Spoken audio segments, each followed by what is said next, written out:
Hi friends, Shiva ವ್ಲಾಗ್ಸ್ಗೆ ಸ್ವಾಗತ. ನುಡಿ ಬೆಳಗು ಗವಿಸಿದ್ದೇಶ್ವರ ಸ್ವಾಮೀಜಿ 166ನೇ ಎಪಿಸೋಡು ಪ್ರಜಾವಾಣಿಯಲ್ಲಿ ಪ್ರಕಟಣೆಯಾಗಿದೆ. ಹಳಕಟ್ಟಿ ಎಂಬ ವಚನ ಗುಮ್ಮಟ. ನಮ್ಮಲ್ಲಿ ಗು ಹಳಕಟ್ಟಿ ಅಂತ ಒಬ್ಬರು ಇದ್ದರು. ಅವರು ದೊಡ್ಡ ವಕೀಲರು. ಆವಾಗ ಬಾಂಬೆದೊಳಗೆ ವಿಧಾನ ಪರಿಷತ್ ಸದಸ್ಯರಿದ್ದರು.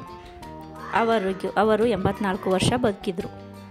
64 ವರ್ಷ ವಚನ ಸಾಹಿತ್ಯದ ಸಂಗ್ರಹದಲ್ಲಿ ತೊಡಗಿಕೊಂಡಿದ್ದರು. ವಚನಗಳೆಲ್ಲ ಮೊದಲು ತಾಳೆಗರಿಯಲ್ಲಿದ್ದವು.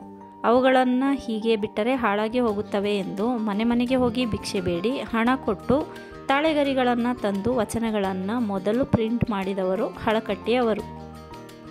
ಅವರು ಶಾಸಕರಾಗಿದ್ದವರು. ಬೇರೆ ಏನಾದರೂ ಮಾಡಬಹುದಿತ್ತು. ಆದರೆ ಅವರು ವಚನ ಸಂಗ್ರಹದಲ್ಲಿಯೇ ತಮ್ಮ ಆಯುಷ್ಯ ಕಳೆದರು. ಆವಾಗ ಮಂಗಳೂರಿನಲ್ಲಿ ಒಂದೇ ಒಂದು ಪ್ರಿಂಟಿಂಗ್ ಪ್ರೆಸ್ ಇತ್ತು. ಅದು ಬಿಟ್ಟು ರಾಜ್ಯದಲ್ಲಿ ಬೇರೆ ಪ್ರೆಸ್ ಇರಲಿಲ್ಲ. ಅವರು ಪ್ರಿಂಟ್ ಮಾಡೋದಿಲ್ಲ ಅಂದ್ರಂತೆ.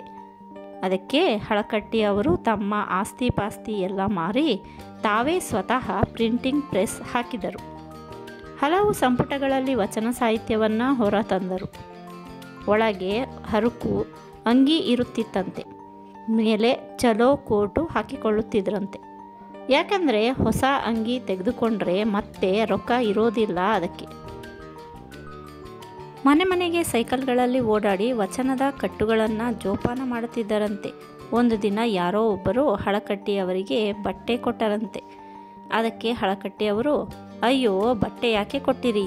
ನನ್ನ ಸೈಕಲ್ ಟ್ಯೂಬ್ಗೆ ಒಂದಿಷ್ಟು ಹಣ ಕೊಟ್ಟಿದ್ದರೆ ಮನೆ ಮನೆಗೆ ತಿರುಗಿ ವಚನಗಳ ತಾಳೆಗರಿ ಕಟ್ಟು ತರಲು ಅನುಕೂಲವಾಗುತ್ತಿತ್ತು ಎಂದರಂತೆ.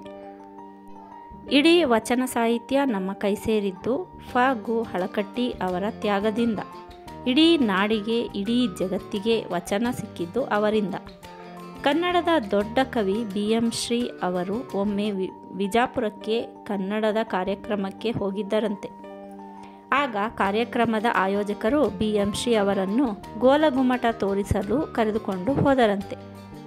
ಆಗ BM ಶ್ರೀ ಅವರು, ನಾನು ವಿಜಾಪುರಕ್ಕೆ ಗೋಲಗುಮ್ಮಟ ನೋಡಲು ಬಂದಿಲ್ಲ, ವಚನ ಸಾಹಿತ್ಯವನ್ನು ರಚಿಸಿದ ವಚನ ಗುಮ್ಮಟ ಗು ಹಳಕಟ್ಟಿ ಅವರನ್ನು ನೋಡಲು ಬಂದಿದ್ದೇನೆ ಎಂದರಂತೆ. ಆ ಗುಮ್ಮಟ ಒಂದು ಸಲ ಧ್ವನಿ ಮಾಡಿದರೆ 7 ಸಲ ಪ್ರತಿಧ್ವನಿ ಮಾಡುತ್ತದೆ ಅಷ್ಟೆ. ಆದರೆ ಗು ಹಳಕಟ್ಟಿ ಕಟ್ಟಿದ ಗುಮ್ಮಟ ಕಾಲಕಾಲಕ್ಕೆ ಕೋಟ್ಯಂತರ ಜನರ ಹೃದಯದಲ್ಲಿ ನಿರಂತರ ಪ್ರತಿಧ್ವನಿ ಮಾಡುತ್ತಲೇ ಇರುತ್ತದೆ ಎಂದು ಹೇಳಿದರಂತೆ. ಹಳಕಟ್ಟಿ ಅವರು ಶಾಸಕರಾಗಿ ಏನಾದರೂ ಮಾಡಬಹುದಿತ್ತು. ಆದರೆ ಅವರು ಲೋಕ ಕಲ್ಯಾಣಕ್ಕಾಗಿ ವಚನ ಸಂಗ್ರಹಕ್ಕೆ ತಮ್ಮ ಜೀವನ ಮೀಸಲಿಟ್ಟರು. ಹೃದಯದಲ್ಲಿ ಮೀಸಲು ಮಾಡಿದರೆ ಮನಸ್ಸು ಹರಿದಾಡುವುದಿಲ್ಲ. ಮನಸ್ಸು ಹರಿದಾಡದೇ ಇದ್ದರೆ ಜೀವನದಲ್ಲಿ ನೀವು ಗುರಿ ತಲುಪುತ್ತೀರಿ. ಮನಸ್ಸು ನಿರ್ಮಲವಾಗಿರಬೇಕು. ಅಂದರೆ ಜೀವನದಲ್ಲಿ ಉತ್ಸಾಹ ಬರುತ್ತದೆ. ನಮಗೆ ಜೀವನದಲ್ಲಿ ಉತ್ಸಾಹವೇ ಇಲ್ಲ. ಬೆಳಗ್ಗೆ ಎದ್ದರೆ ನಮ್ಮ ಭಾಷೆ ಏನು ಎಂದರೆ, ದೇವರು ಕಣ್ಣು ಮುಚ್ಚಬೇಕಾಗಿತ್ತು ಎನ್ನುತ್ತೇವೆ. ದೇವರು ಯಾಕೆ ಕಣ್ಣು ಮುಚ್ಚಬೇಕು? ನಿಮಗೆ ಕಣ್ಣು ತೆಗಿ ಅಂತ ಹೇಳಿದವರು ಯಾರು?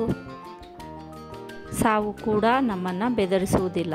ಅದಕ್ಕಾಗಿಯೇ ಶರಣರು ಹೇಳುತ್ತಾರೆ, ಕಣ್ಣು ಮೀಸಲು ಶಿವನ, ಕೈ ಮೀಸಲು ಶಿವನ, ಕಾಲು ಮೀಸಲು ಶಿವನ, ನಾಲಗೆ ಮೀಸಲು ಶಿವನ, ಕಿವಿ ಮೀಸಲು ಶಿವನ, ನಾಸಿಕ ಮೀಸಲು ಶಿವನ, ತನುಮನವೆಲ್ಲ ಮೀಸಲು ಶಿವನ. ಈ ಮೀಸಲು ಬೇಸರವಾಗದಂತಿದ್ದೆಡೆ ಆತನೇ ಜಗದೀಶ ಕಾಣ ರಾಮನಾಥ ಎಂದು. ಯಾರು ತನು ಮನ ಎಲ್ಲವನ್ನು ಕೆಡಿಸಿಕೊಂಡಿಲ್ಲವಲ್ಲ ಅವರು ದೇವರು ಎಂದು ಶರಣರು ಹೇಳುತ್ತಾರೆ.